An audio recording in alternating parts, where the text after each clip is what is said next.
I want to get because FP, you've been around the block a couple times. You have. What's the stadium for you? We got Matt Nahigan here, big Michigan fan. I already know. Don't say Big House. Don't say Wrigley. I think Matt and I are the same thing. It's Wrigley. Really? No, he's shaking his head. No, not Wrigley? No, it's not Wrigley at all. Dude, Wrigley is number one. That's number one for you? Why is it number one? It feels like a Little League park. I do like Wrigley. It was fun. No matter what year it is on the outside, when you walk through the gates at Wrigley, it's 1920. And it's got the ivy.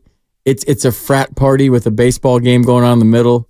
The 2:00 Friday starts is the smartest marketing thing ever because people jump out of work early on a Friday, and then you have happy hour after the game. Yeah, and it's just a party atmosphere, and it's right in the middle of the city. You think like Babe Ruth used to play there, and you think about the history of Wrigley Field.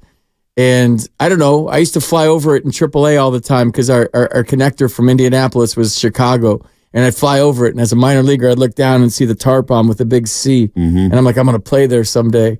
And then I was fortunate enough to do that. I've sat in the bleachers in left field as a fan.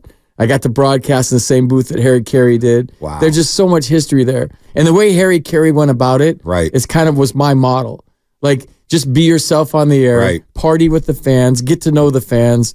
And there was just something about that place that's magical to me that when they sing the 7th inning stretch, Take Me Out to the Ball Game, it just, dude, it that tugs at my heartstrings. It hits different. I get emotional when they sing Take Me Out to the Ball Game. And I got videos up in the booth, and they're all turning around, and they're singing back up to the booth, whoever's singing it.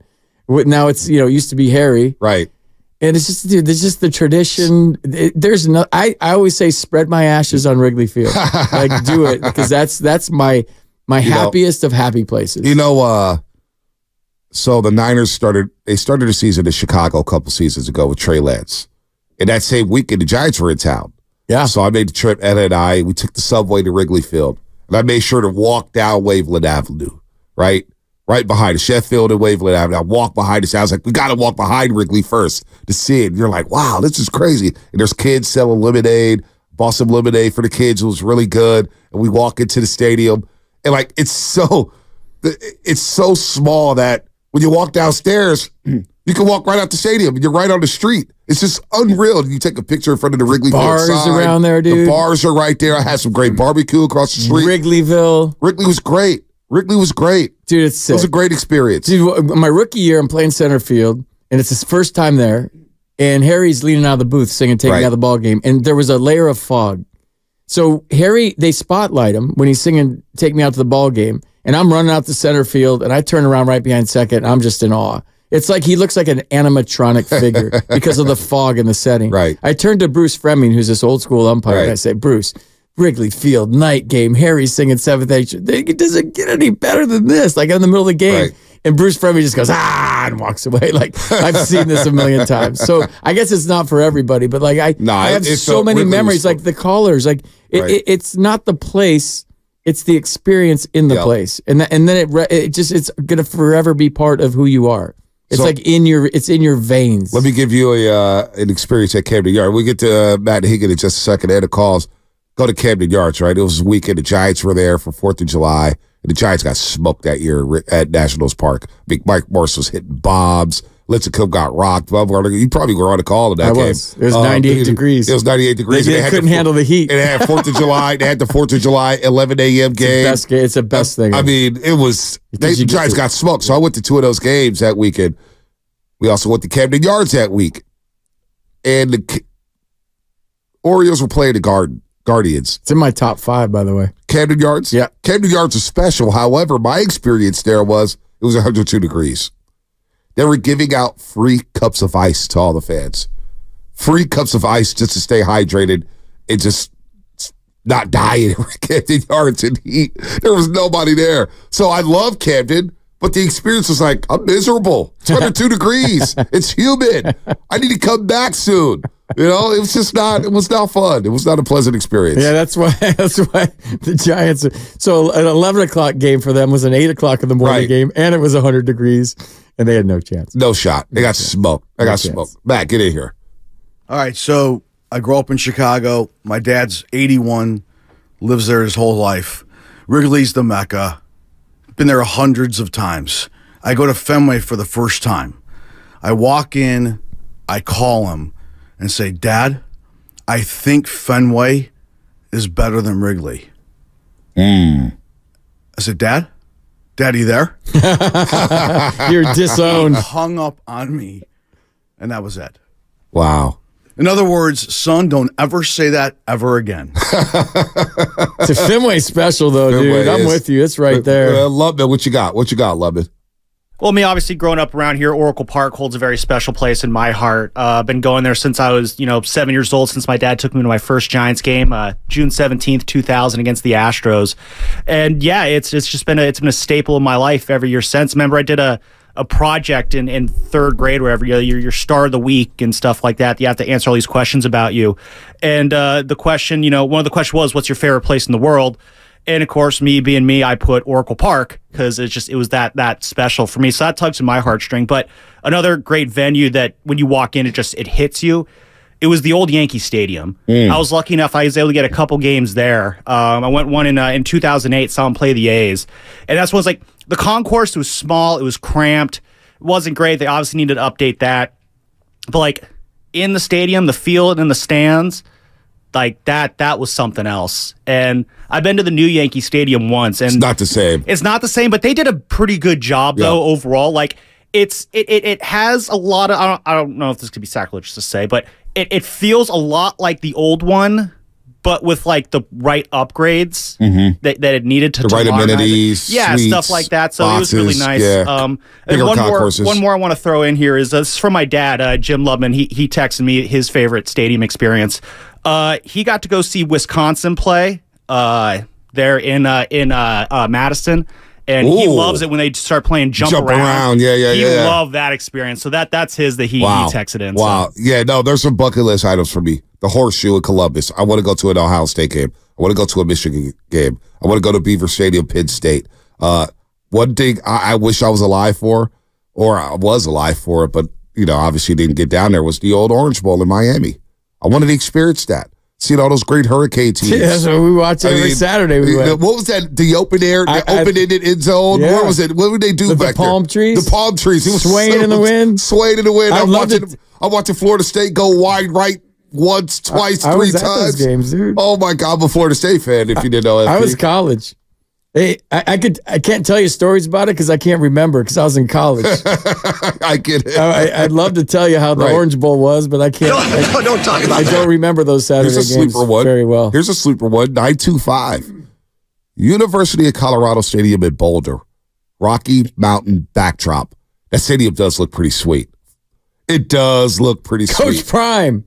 It does look Coach sweet. Prime's got him rolling. He's got him Kinda, rolling. I don't know. We'll see about next Those year. mountain backdrops in stadiums they're underrated. They are underrated. I love during the college football season you watch like those Saturday night games like that CBS Sports game whatever. Yep. There's always like Air Force and like Utah State or Wyoming. yeah, two random like Mountain West teams. I always like watch them, especially like towards the end of the year because the field looks cold. You see like the snow-covered mountains in the backdrop. It's two 4 and 8 schools or whatever. But it's just I watch this because it's just such a random mountainous backdrop. It's so cool. Yeah, no, it is cool. It is cool. Let's go to Kirk in Los Altos. Kirk, what's happening, man? You're on the roast. Hi, thank you very much. I just was calling, following up the gentleman who called in about Fenway and talking about the Green Monster because I lived back there in Boston for a number of years and actually helped take care of the Red Sox. And we were allowed out. The field manager let us go to a game early.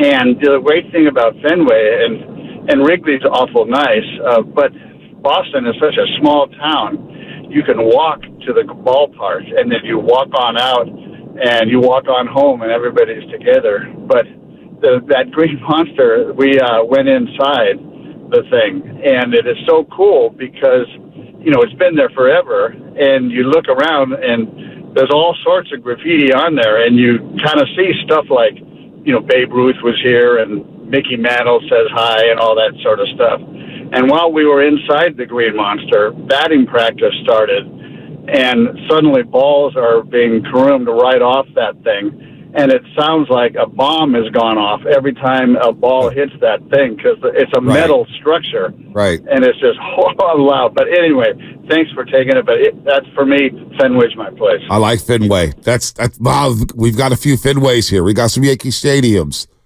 football stadiums.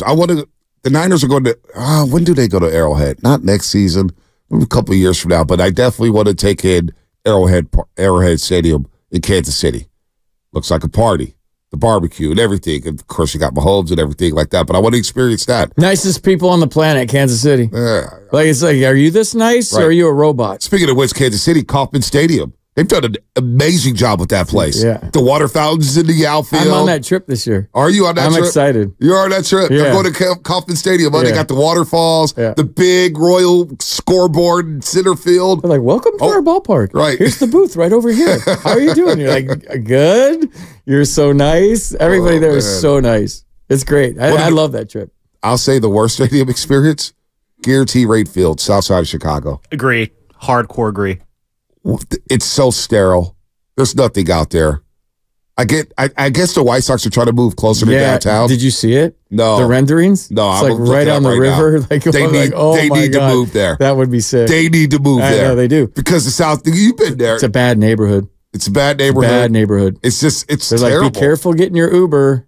It's terrible. Somebody got shot out there. I bought tickets. So Anna lived out there for about 9 months, or excuse me, a year in Chicago. We bought tickets to that game. It was a Royals-White Sox game at Guarantee Rate Field, the new Comiskey Park. We bought tickets for like $5. I mean, it was depressing walking out of there. There was nothing. It was so sterile. There's no life to it. Just like, wow, you guys couldn't think this through? It's gray. It feels gray. I don't know what color it is, but just you walk in there, it feels gray. Yeah, it does. Yeah. It does. Let's go to Cliff and Vallejo. Cliff and Vallejo, what's happening? You're on the roast. Hey, I got Wrigley Park is it for me. In 2022, I lost my mother-in-law, and she lives in Evanston, Illinois. And while we were there, it was in the summer, and we got a chance, me and a few of the brother-in-laws, all sports fans, got a chance to jump on the train, go over and catch a Cubs-Padres game. And as we were, just taking pictures, walking through the neighborhood, walking past the bricks with all the players, old players' names on them, get to the front of the stadium and get ready to go in. And there's a little brother sitting outside selling, get your peanuts, he was selling sunflower seeds, peanuts. And I think he said something like $6. 4 more feet, guys. You guys will be in the stadium, and they're gonna take your wallet and your manhood.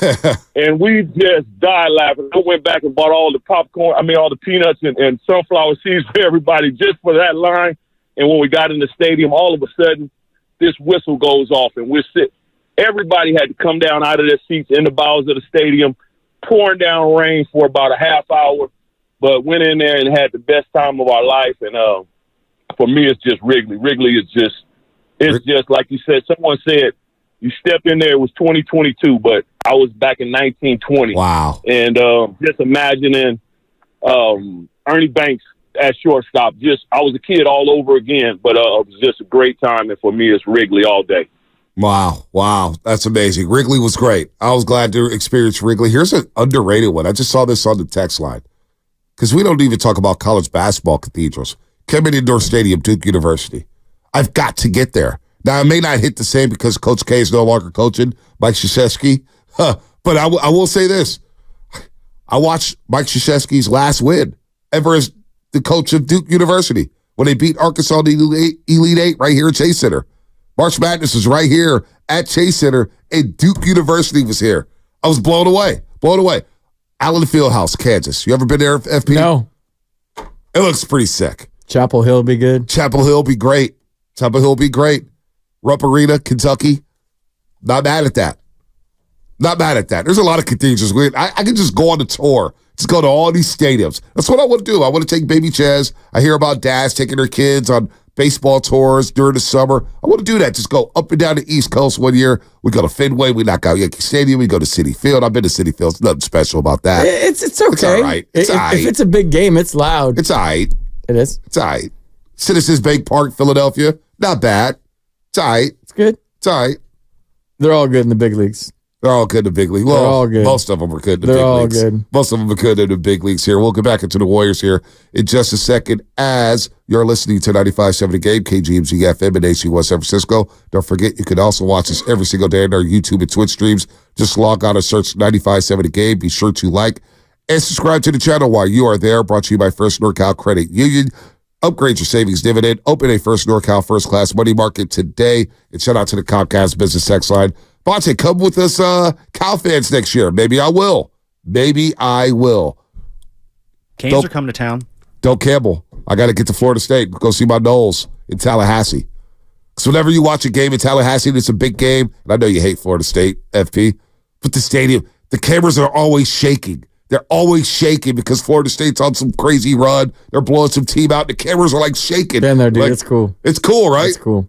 Bobby Boughton, dadgummit. When Chief whatever throws the flaming thing Chief into Osceola. Chief Osceola. Yeah, they that whole town of Tallahassee. Because I was there. It was 2013, Miami, Florida State. Both teams were undefeated, top 10 at the time, and that whole town was just. Oh, so you went to that game? I did go to that game. I didn't get into the stadium. The tickets were too expensive, too hard to get. But we just wanted to, be in Tallahassee before we ended up finding some sports bar around the block from it. But that whole town, all day long. It was from 7 in the morning when College Game Day started. I actually went to College Game Day that morning. Got on TV at College Game Day that look morning. at you. And Give yourself a drip, dude. Like a couple drips. Yeah. Jeez. Yeah, there you from go. like 6 in the morning to 11 that night, it was just a nonstop party in that town. Oh, man. The Swamp, Florida. Dude, no, you got to go to South Bend Saturday in South Bend. Oh, my gosh. Trust me on that. So Saturday in South Bend. Even if you hate the Irish, Saturday in South Bend. Sick. That weekend when the Niners were in Chicago and the Giants were in Chicago, Notre Dame was playing. I think Tom Tolbert did that whole trip, by the way. Yeah. The one you're talking about. Yeah. Notre Dame was playing that Saturday. Yeah. And I forget who they were hosting. And I told Ed, I said, you want to drive to South Bend? Forget this Giants-Cubs game. We can always come back to Wrigley. Let's see what's up with Notre Dame. You're right. Play like a champion. Touchdown, Jesus. That's got to be on the bucket Dude, list. sick. And then here's another underrated one in basketball. Underrated. Because I've always wanted to go to the Big East tournament, Madison Square Garden, all those classic teams, Syracuse, Georgetown, UConn, Villanova. I've always St. John's. I know where you're going. Boston College. You're going Carrier Dome. Yeah, somebody just texted. I didn't see it. Oh, yeah. I just knew that's where you're going. Somebody just said Georgetown, Syracuse at the Carrier Dome. Who was that on YouTube who said that?